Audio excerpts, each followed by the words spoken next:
حضرت آپ سے ایک سوال ہے کہ سوشل میڈیا پر یوٹیوب پر بہت سے لوگ یوٹیوب پہ ڈالتے ہیں کہ آپ یہ وظیفہ کریے راتوں رات آپ امیر ہو جائیں گے اور پیسے والے ہو جائیں گے. بہت اچھا سوال آپ نے کیا ہے. یہ میں بھی دیکھ رہا ہوں کچھ دنوں سے اور ویوز بھی اس پہ بہت اچھے آتے ہیں. جی لوگ جو ہے بتا رہے ہوتے ہیں کہ رات میں پڑھ لیجئے اور فرشتے آپ کے وہاں پیسے رکھ کے چلے جائیں گے, جی الٹ کے چلے جائیں گے, راتوں رات آپ امیر ہو جائیں گے. جی تو یہ چیز بہت اچھا سوال آپ نے پوچھا ہے اور آپ نے چھیڑ دیا ہے, تو انشاءاللہ میں اس پہ گفتگو کروں گا اور میں یہ بھی بتاؤں گا کہ جو ہے حقیقت کیا ہے اس چیز کی. جی بسم اللہ الرحمن الرحیم. سچر درشیب اللہم صلی علی سیدنا محمد بارک وسلم صلی اللہ علیہ وسلم علیک یا رسول اللہ صلی اللہ تعالیٰ علیہ وسلم.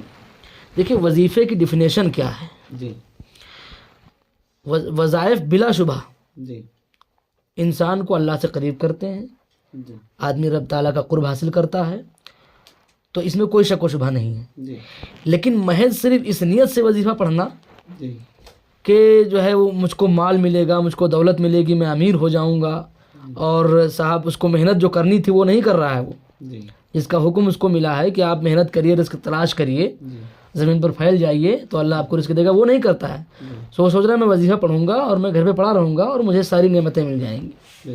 وظیفے کا مطلب صرف اور صرف اتنا ہے کہ آپ کو اللہ تعالیٰ کبھی تنگ دست نہیں کرے گا کہ آپ کسی کے آگے ہاتھ پھیلاؤ. جیسے آج کے زمانے میں بہت سارے لوگ ایسے کہ باقاعدہ جیسے مڈل کلاس ہم لوگ ہیں, لیکن اللہ نے کبھی اتنا محتاج نہیں کیا کہ ہم کسی کے آگے جا کر کے ہاتھ پھیلائیں. ٹھیک ہے, تو وظائف کی ڈیفینیشن جو ہے وہ یہی ہے کہ آپ وظیفہ اس نیت سے کریے کہ اللہ تعالیٰ ہم کو اس آیت کی یا جو الفاظ یا جو اللہ تعالیٰ کے نام کا آپ ذکر کر رہے ہیں اس کی برکتیں اللہ تعالیٰ آپ کو عطا فرمائے, اور پھر اللہ تعالیٰ اس کی برکت سے آپ جو عطا فرمائے گا. جیسے کہ نبی پاک علیہ السلام نے ارشاد فرمایا کہ جو آدمی سورہ واقعہ کی تلاوت روزانہ پر ڈے کرے, شام کو یا صبح کو کرے, تو حضور فرماتے ہیں کہ جو ہے وہ اللہ تعالیٰ اس کو عالم غیب سے جو ہے وہ رزق عطا فرمائے گا.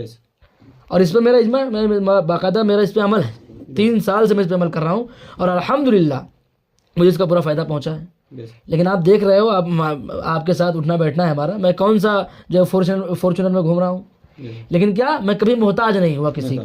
اللہ نے مجھ کو کبھی کسی کا محتاج, نبی پاک علیہ السلام کی حدیث اپنی جگہ پر صحیح ہے بالکل, آپ کی رزق میں برکت ہے, آپ اس لیول میں پریشان نہیں ہوں گے, اس لیول تک کہ آپ کو آگے کسی کے آگے قرض لینا پڑ جائے. ٹھیک ہے, باقی میں سمجھتا ہوں کہ وظیفہ صرف اس نیت سے پڑھنا چاہیے کہ اللہ تعالیٰ آپ کو اس کی برکتیں عطا فرمائے, اللہ تعالیٰ آپ کے اوپر رحمت کے دروازے کھول دے, اور آپ یہ نیت کرتے ہو کہ چھپڑ پھاڑ کے اللہ اتنا دے گا کہ آپ فوراً جو ہے وہ امیر ترین لوگوں میں آپ کا شمار ہوگا, تو ایسا نہیں ہوگا. باقی ایک جو ہے میرے ذہن میں جو ہے آیت کریمہ آ رہی ہے, سورہ توبہ کی آخری آیتیں جو ہیں ان کا بڑا مقام ہے, میں نے پڑھا ہے. بلکہ میں نے ایک کتاب میں پڑھا تھا, ایک بزرگ ہیں حضرت ابو بکر بن مجاہد رحمۃ اللہ تعالی علیہ, ان کے شاگرد ہیں ابو بکر بن محمد. تو یہ ابو بکر بن محمد جو ہیں یہ بیان کرتے ہیں کہ میرے جو پیر صاحب تھے حضرت ابو بکر بن مجاہد, ان کی محفل میں ہم لوگ بیٹھے ہوئے تھے, ہم لوگ ان کی محفل میں بیٹھے ہوئے تھے. تو اچانک کہتے ہیں کہ ایک شخص آیا اور اس نے آتے ہی جب وہ محفل میں داخل ہونے لگا تو جو میرے پیر صاحب تھے جن کا مقام تھا, ایک لیول تھا جن کا, تو کہتے ہیں کہ اس نئے جس کو ہم پہچانتے نہیں تھے اس کے آنے پر میرے حضور کھڑے ہو گئے, جو میرے پیر صاحب تھے وہ کھڑے ہو گئے. تو جب وہ کھڑے ہو گئے تو سارے جتنے شاگرد تھے وہ بھی کھڑے ہو گئے. تو کہتے جب وہ کھڑے ہو گئے تو ہم نے دل میں سوچا کہ کیا معاملہ ہے, یہ کتنا پہنچا ہوا آدمی ہے جس کے لیے بھائی دنیا کے تمام لوگ جھکتے ہوں اور ادب کرتے ہوں, پورے علاقے کے پورے شہر کے لوگ, وہی جس کے لیے کھڑا ہو جائے, اس کا مطلب کہ وہ اونچی ہستی کا ہے. تو کہتے ہیں کچھ باتیں کیا اس نے, وہ آیا محفل میں بیٹھا, کچھ باتیں کیا, اس کے بعد وہ چلا گیا.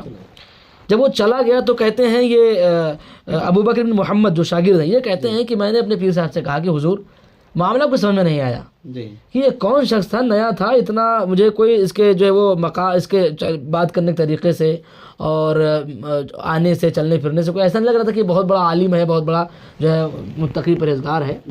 تو آخر کیا معاملہ ہوا جو اس کے لیے آپ کھڑے ہو گئے؟ تو کہا کہ جو ہے اس کے لیے میں اس شخص کے لیے, وہ جو پیر صاحب وہ کہتے ہیں کہ اس شخص کے لیے میں کیوں نہ کھڑا ہو جاؤں جس کے لیے نبی پاک علیہ السلام کھڑے ہوئے. یہ چیز جو تھی, اللہ اکبر. تو الحمدللہ یہ خوش قسمت لوگ ہوتے ہیں. تو کہا کہ اس شخص کے لیے میں کیوں نہ تعظیم اس شخص کی کروں جس کی تعظیم مصطفیٰ جان رحمت کرتے ہیں، جس کے لیے استقبال کے لیے حضور کھڑے ہوئے تھے. جی تو وہ اور ان کی حیرانگی بڑھ گئی، تو وہ پوچھنے لگے کہ بتائیں حضور کیا معاملہ ہے، کیا ہوا تھا. تو پھر انہوں نے کہا، حضرت محمد بن مجاہد نے کہا کہ وہ اللہ کے ولی ہیں، وہ کہتے ہیں کہ میں نے رات میں خواب دیکھا تھا جی کہ نبی پاک علیہ الصلوۃ والسلام جلوہ فرما ہے، جی سبحان اللہ، اور صحابہ کرام بیٹھے ہوئے ہیں، اور اسی اسنا میں حضور بیٹھے ہوئے ہیں، صحابہ بیٹھے، بات چل رہی ہے، اور اچانک یہی شخص جو ابھی یہاں سے آ کے گیا، یہ نوجوان جو ابھی آ کے یہاں سے گیا ہے، یہی شخص وہاں پہنچا. تو میں نے اپنی آنکھوں سے دیکھا کہ حضور اس کے استقبال کے لیے کھڑے ہوئے. سبحان اللہ، اس کے لیے حضور استقبال کے لیے اس کے کھڑے ہوئے.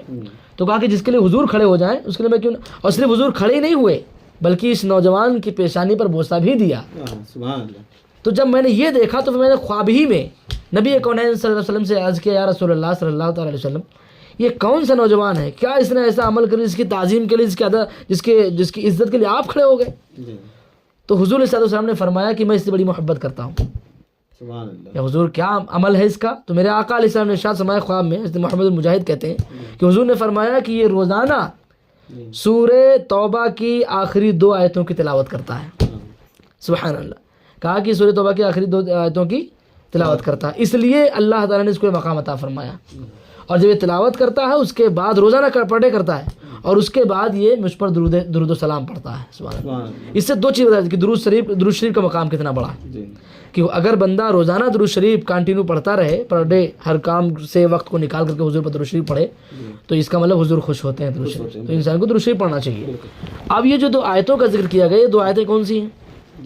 تو کہا کہ 2 آیتیں یہ ہیں، لقد جاءکم رسول من انفسکم عزیز علیہ ما عنتم. یہیں سے آپ دیکھ لیے اللہ فرماتا ہے لقد جاءکم رسول. اللہ تعالیٰ نے انسانوں میں سے انسانوں کی طرف اپنا حبیب بھیج دیا، اپنا نبی بھیج دیا. تو حضور انسانوں میں سے ہم لوگوں کی طرف آئے. 18,000 مخلوقات ہیں. اللہ کے نبی صلی اللہ علیہ وسلم کسی بھی مخلوق کی طرف جا سکتے تھے، لیکن رب کائنات نے کرم بالائے کرم یہ فرمایا کہ ہم گنہگاروں کی طرف حضور کو بھیج دیا. تو حضور علیہ السلام کا انسانوں میں آنا انسان کے فخر کرنے کا جو ہے وہ یہ نتیجہ ہے کہ انسان اس پر فخر کرے کہ حضور ہماری طرف آئے. حضور تو جو ہے وہ کسی عالم میں رہ سکتے تھے. 18,000 مخلوقات، 18,000 عالم ہیں. کسی شاعر نے یہاں پہ کہا بھی بڑا اچھا ہے کہ وہ ہر عالم کی رحمت ہیں، وہ ہر عالم کی رحمت ہیں، کسی عالم میں رہ جاتے، یہ ان کی مہربانی ہے کہ یہ عالم پسند آئے. تو یہ جو 2 آیتیں کریمہ ہیں، لقد جاءکم رسول، اللہ نے انسانوں کی طرف سے حضور کو بھیج دیا، نبی اپنے رسول کو بھیج دیا، تو انسان اس پر فخر کرے.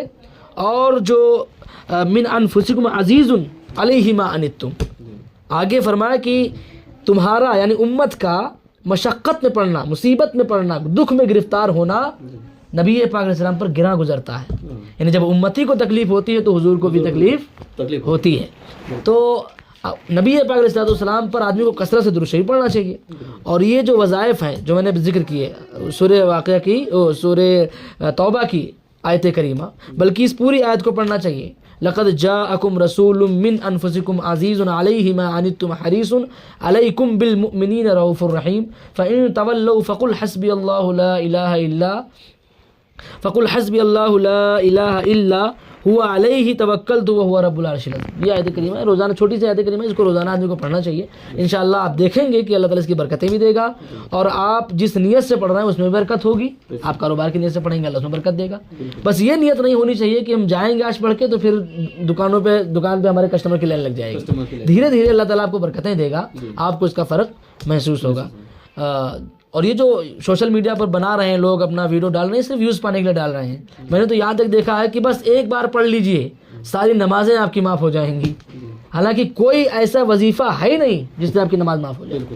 میں نے سنا ہے باقاعدہ سوشل میڈیا پر، اور لوگ اس پہ عمل بھی کر لیتے ہیں.